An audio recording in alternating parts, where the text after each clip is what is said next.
पंच आपण पाहताय समीरजी चांगले, त्यानंतर समित घाणेकर आणि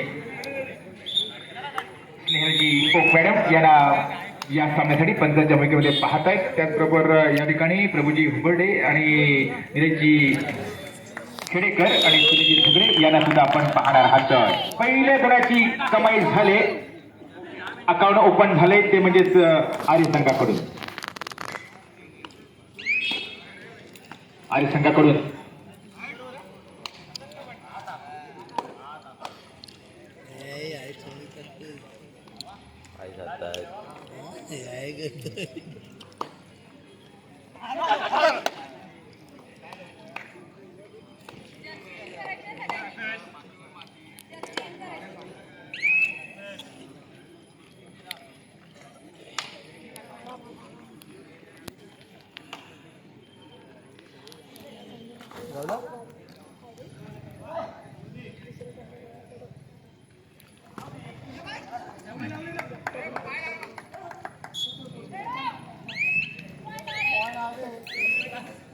सलग दोन चढाईकरांना या ठिकाणी अडूरच्या बॅक टू द पॅव्हलिंग गेले जात आहे. मगाशी तुम्ही 7 नंबरची जर्सी परिधान केलेला खेळाडू पाहिला, त्यानंतर आता 6 नंबरची जर्सी परिधान केलेला खेळाडू या ठिकाणी माघारी फिरतोय. आर्य संघाने चांगली तयारी केलेली दिसते.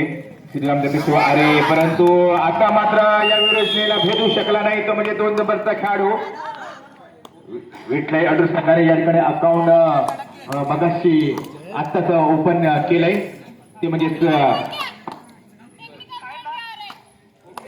टेक्निकल पॉइंट दिला जातोय आर्य संघाला.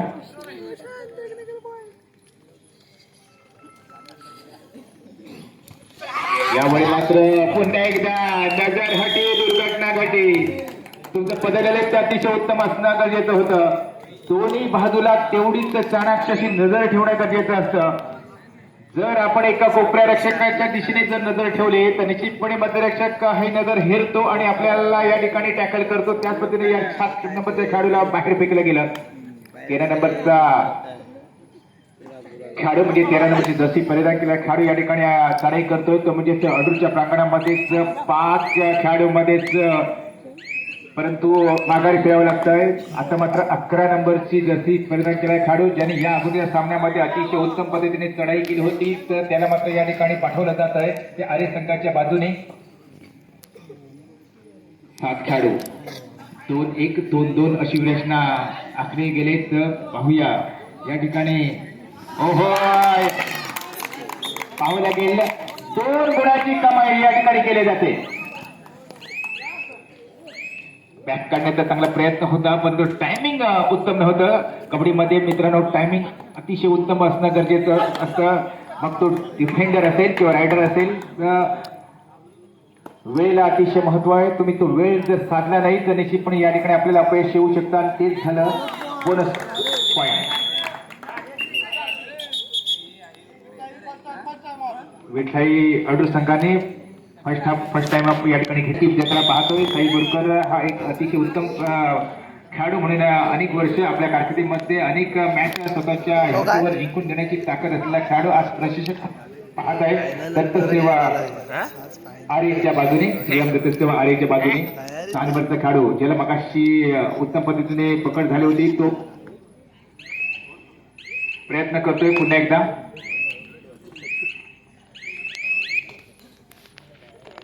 पुन्हा एकदा 2 नंबरची जर्सी परिधान केलेला खेळाडू या ठिकाणी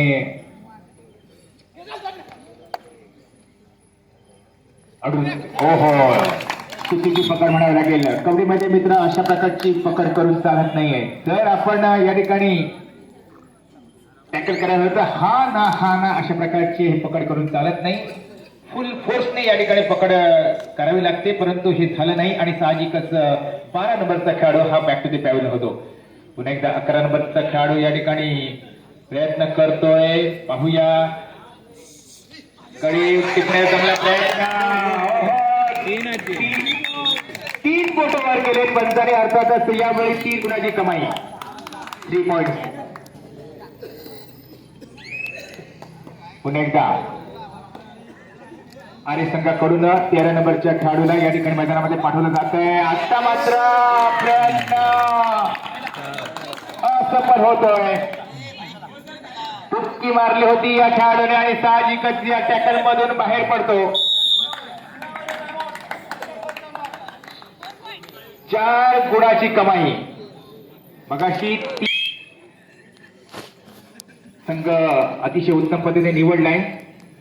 प्रत्येक खेळाडूला माहिती आहे हा खेळ म्हणजेच कुमार गटाची निवड चाचणी ही स्पर्धा या ठिकाणी चालू आहे ग्वागर कबड्डी असोसिएशनच्या माध्यमातून. आणि साहजिकच यातून उत्तम पद्धतीचे खेळाडू हे कुमार गटातील निवडले जाणार आहेत. आणि म्हणूनच हा खटाटोप ग्वागर कबड्डी असोसिएशनने केलाय. मित्रांनो, रत्नागिरी कबड्डी असोसिएशनच्या मान्यतेने ग्वागर कबड्डी असोसिएशनच्या मान्यतेने ही स्पर्धा या ठिकाणी संपन्न होताना आपण पाहत आहे.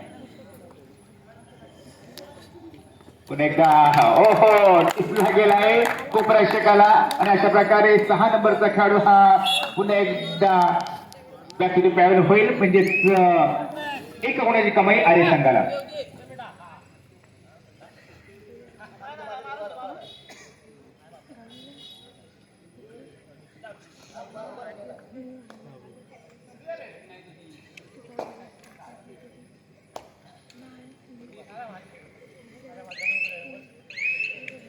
यानंतर होणारा सामना सहिष्णुता बार विरुद्ध दत्त सेवा वेळणेश्वर. दोन्ही संघासाठी पहिला पुकार. 2 खेळाडूंमध्ये पाहूया प्रयत्न केला जातोय. पाहूया कोणाला या ठिकाणी टिपण्यामध्ये यश मिळत आहे की सुपर रेड या ठिकाणी ठरते.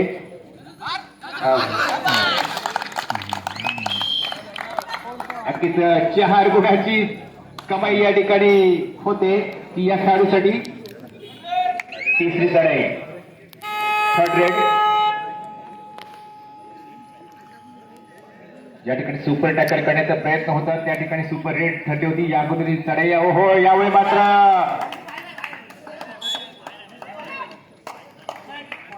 1 गुणाची कमाई पुन्हा एकदा आर्य संघाकडून. काय या ठिकाणी जबरदस्त डिफेंड केलं जात आहे रायडरला. कोपराक्षक अतिशय उत्तम पद्धतीने काम पाहतोय. मध्यरक्षक अतिशय उत्तम पद्धतीने टायमिंग अतिशय योग्य आहे. 7 खेळाडूंचं टायमिंग अतिशय उत्तम असण्याकरी होतं. आता मात्र या ठिकाणी टायमिंग साधलंय अतिशय उत्तम. ह्याच खेळाची अपेक्षा दोन्ही संघाकडून. कारण या अगोदर आपण पाहिलं कृपादेव वर्षापड आणि दत्तकृपा पालखेत दोन्ही संघाने अतिशय क्रीडरसिकांची मनं जिंकली होती. शेवटपर्यंत 31-31 अशी गुणतालिका आपण पाहिल्यात. आणि काही फरकाने फक्त या ठिकाणी वर्षापाठ संघ हा पराभूत झाला होता. परंतु अतिशय दोन्ही संघाकडे उत्तम खेळ. पण एकदा अडू संघाचा 6 नंबरचा खेळाडू मगाच्या सामन्यामध्ये अतिशय उत्तम प्रदर्शन याही सामन्यामध्ये प्रदर्शन करण्याचा प्रयत्न करतोय. परंतु जो खेळाडू आता मैदानामध्ये आला मित्रांनो 13 नंबरची जर्सी परिधान केलेला त्यांनी वारंवार या ठिकाणी जे निरीक्षक आहेत त्यांचं मन वेधण्याचा प्रयत्न करतोय. गुणाची कमाई करण्याचा चांगला प्रयत्न करतोय आर्य संघाकडून. त्याच पद्धतीने अडू संघाचे खेळाडू सुद्धा तोच प्रयत्न या ठिकाणी करावा लागेल. 11 नंबरची जर्सी परिधान केलेला खेळाडू पुन्हा एकदा या अगोदर अतिशय सुंदर पद्धतीने चढाई केली होती. 3 गुणाची कमाई ज्या खेळाडूने केली होती तो खेळाडू या ठिकाणी मैदानामध्ये आलाय. ओहो यावेळी मात्र सुंदर पकड होते.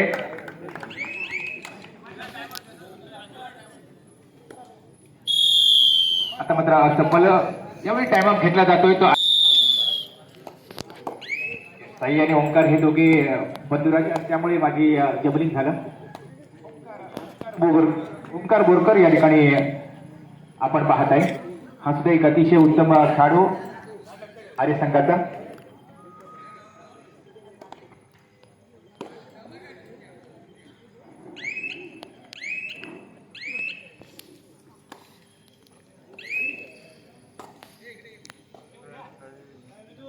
पण एकदा 6 नंबरचा खेळाडू म्हणजे 6 नंबरचे जर्सी परिधान केलेला खेळाडू या ठिकाणी मैदानामध्ये येतो. इथलाही अडून संघ प्रयत्न करावा लागेल.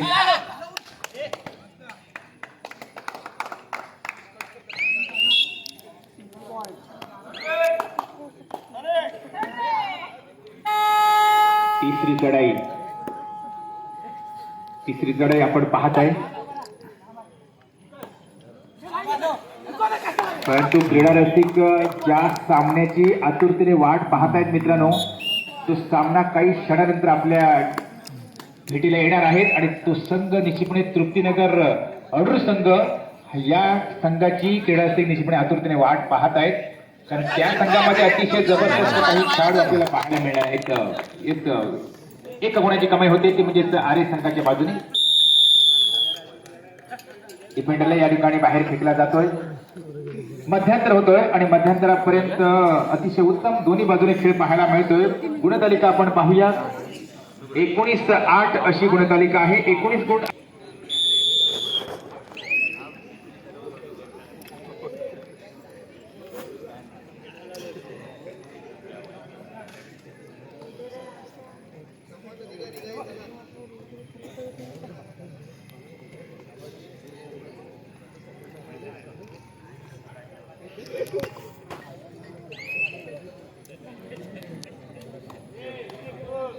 सामना सुरू झालाय. अर्थातच पुन्हा एकदा अडूर संघाकडून चढाई केली जाते. 11 नंबरची जर्सी परिधान केलेला खेळाडू या ठिकाणी काही प्रयत्न करावे लागतील, अधिक प्रयत्न करावे लागतील, ते म्हणजेच अडूर संघासाठी, म्हणजे विठलाई अडूर संघासाठी. आर्य संघ अतिशय उत्तम पद्धतीने या ठिकाणी चढाई आणि डिफेंडिंग या ठिकाणी करताना आपण पाहत आहोत. परंतु आता मात्र या ठिकाणी एक गुणाची कमाई पुन्हा एकदा आर्य संघाला होते. संघ एका गुणासह आघाडीवर दिसतोय, पुन्हा एकदा आघाडी वाढवतोय. आता मात्र 4 खेळाडूमध्ये पुन्हा एकदा चढाई केली, ते म्हणजे आर्य संघाकडून 13 नंबरची जर्सी परिधान केलेला खेळाडू. यावेळी मात्र अतिशय सुंदर पकड होते, ती म्हणजेच आर्य संघाकडून. अशा प्रकारच्या चढाईची अपेक्षा क्रीडा रसिकांकडून. पुन्हा एकदा 12 नंबरची जर्सी परिधान केलेला खेळाडू या ठिकाणी मेहनत करावी लागेल. मित्रांनो, क्षेत्र कोणते असू दे, आयुष्यात कष्टाला पर्याय नाही आणि कष्ट जर प्रामाणिक असतील तर यशाला पर्याय नाही. या ठिकाणी तुम्हाला यश मिळवायचं असेल तर कष्ट हे करावेच लागतील. तुमच्यासाठी प्रयत्न केला गेलाय. गुहागर कबड्डी असोसिएशनच्या माध्यमातून ही कुमार गटाची स्पर्धा आपण पाहताय आणि कुमार गटातील ज्या ज्या खेळाडूंची निवड होईल मित्रांनो, त्या निवड झालेल्या खेळाडूंसाठी सूचना या मंडळाकडून येते, म्हणजे असोसिएशन कडून येते की ज्या खेळाडूंची निवड होईल त्या खेळाडूंचं सराव शिबिर हे उद्या याच मैदानावर सायंकाळी 4 वाजल्यापासून सुरू होईल. आणि प्रशिक्षक म्हणून या ठिकाणी आपल्याला काम पाहताना अर्थातच ऋषिकेश देहरकर, म्हणजे त्यांना आपण बंटी देहरकर म्हणून ओळखता, आणि त्याचप्रमाणेच प्रसन्न नार्वेकर, या दोघांच्या माध्यमातून या ठिकाणी तुम्हाला प्रशिक्षण दिलं जाणार आहे. गुहागर तालुक्यात कबड्डी असोसिएशनच्या माध्यमातून कुमार गटाची ही निवड चाचणी, या निवड चाचणीमध्ये ज्या खेळाडूंची निवड होईल त्यांचं सराव शिबिर हे उद्या याच मैदानावर सायंकाळी 4 वाजल्यापासून सुरू होईल आणि तुम्हाला प्रशिक्षक लाभणार आहेत ऋषिकेश दहिलकर आणि प्रसन्ना नार्वेकर.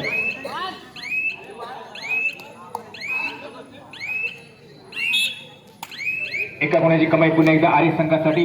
त्याला प्रत्युत्तर म्हणून पुन्हा एकदा 3 नंबरचे जर्सी परिधान केलेला खेळाडू या ठिकाणी प्रांगणामध्ये येतो, तो आर्यच्या बाजूने. यावेळी मात्र गडी टिपण्याचा चांगला प्रयत्न होता, पण स्वतःला या ठिकाणी डिफेंड केलंय, ते म्हणजे आर्य संघाच्या कुपरादर्शकाने. पुन्हा एकदा आता मात्र यावेळी बाहेर फेकला गेलाय. चढाई करायला अतिशय उत्तम पद्धतीने बदल या ठिकाणी पाहायला मिळतं. 3 गुणाची या ठिकाणी कमाई, म्हणजे 1+2 असे एकूण 3 गुणाची कमाई होते.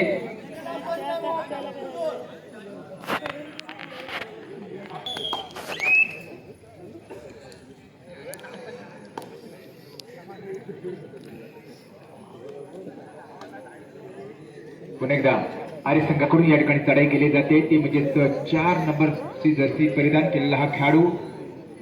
7 खेळाडूमध्ये अडूर संघाला इथून काही जोखीम घ्यावी लागेल. मित्रांनो, तुम्हाला आयुष्यामध्ये जर यशस्वी व्हायचं असेल तर रिस्क ही घ्यावी लागेल.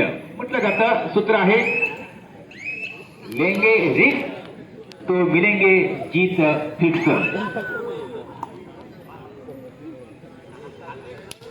यानंतर होणारा सामना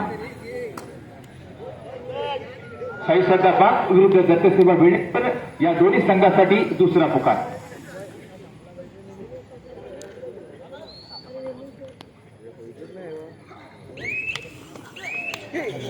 सहा नंबरच्या खेळाडूला या ठिकाणी पकड होते. अर्थातच पुन्हा एकदा आर्य संघाला एका गुणाची कमाई मिळते आणि साहजिकच गुण हळूहळू वाढतायत ते म्हणजे आर्य संघाचे. तर या ठिकाणी दोन्ही संघातल्या गुणातला फरक हा निश्चितपणे वाढत चाललाय.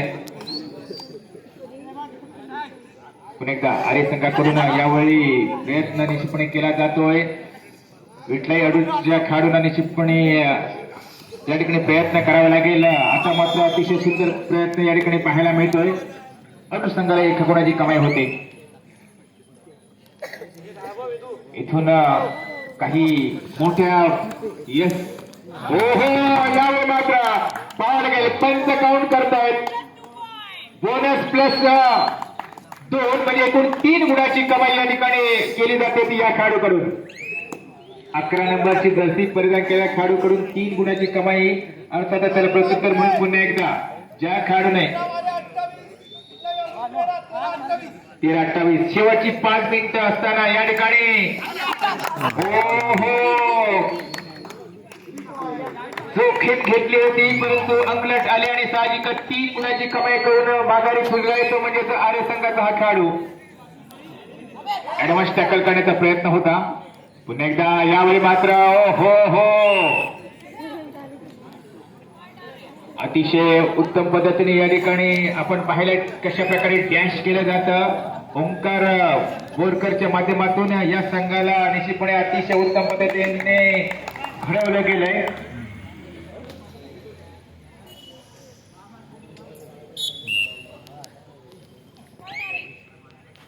मेहनत करतोय तो म्हणजे आर्य संघ.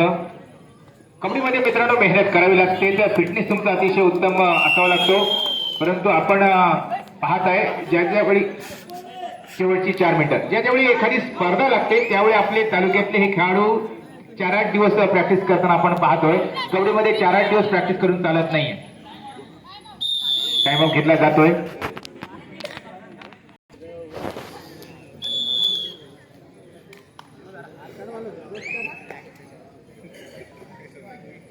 पुन्हा एकदा 12 नंबरची जर्सी परिधान केलेला खेळाडू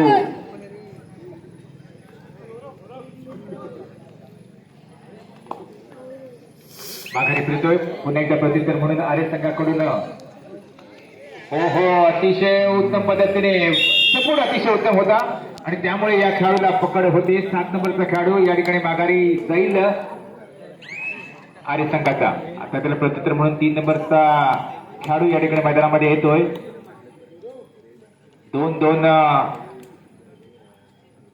2 अशी व्यूहरचना या ठिकाणी आखली गेली ती म्हणजे आर्य संघाकडून. पाहूया ही व्यूहरचना भेदून या ठिकाणी एखाद्या गुणाची कमाई करण्याचा प्रयत्न होता परंतु प्रयत्न असफल माघारी फिरतोय.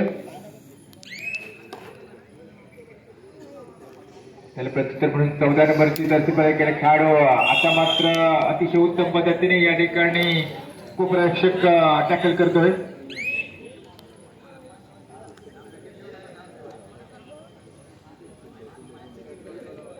शेवटची काही मिनिटं शिल्लक असताना 1 गुणाची कमाई होते. शालेय क्रीडा स्पर्धेमध्ये या छोट्या खेळाडूला 15 नंबरची जर्सी परिधान केलेल्या खेळाडूला आपण पाहणार आहात मित्रांनो. डिसेंबरमध्येच शालेय गटातील हिवाळी स्पर्धा निश्चितपणे संपन्न होणार आहेत. गुहागर तालुक्याची मग केंद्रस्तरीय स्पर्धा, स्तरीय स्पर्धा, तालुकास्तरीय स्पर्धा आणि त्यानंतर जिल्हास्तरीय स्पर्धा अशा प्रकारच्या 4 स्तरामध्ये या स्पर्धा डिसेंबरमध्ये होणार आहेत. पुन्हा एकदा 4 नंबरचे जर्सी परिधान केलेला खेळाडू या ठिकाणी प्रयत्न करतोय. थोडासा छोटा खेळाडू निश्चितपणे आहे. सुंदर पकड या ठिकाणी पाहायला मिळते आणि अशा प्रकारे 2 गुणाची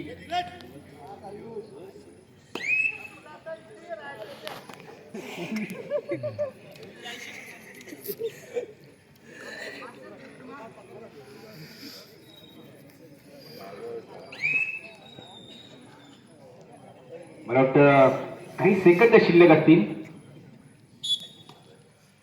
आणि अशा प्रकारे हा सामना समाप्त झाल्याची घोषणा केली गेली पंचांच्या माध्यमातून. सामना जिंकलाय तो म्हणजे श्रीराम आर्य आणि विठलाई संघाला या सामन्यामध्ये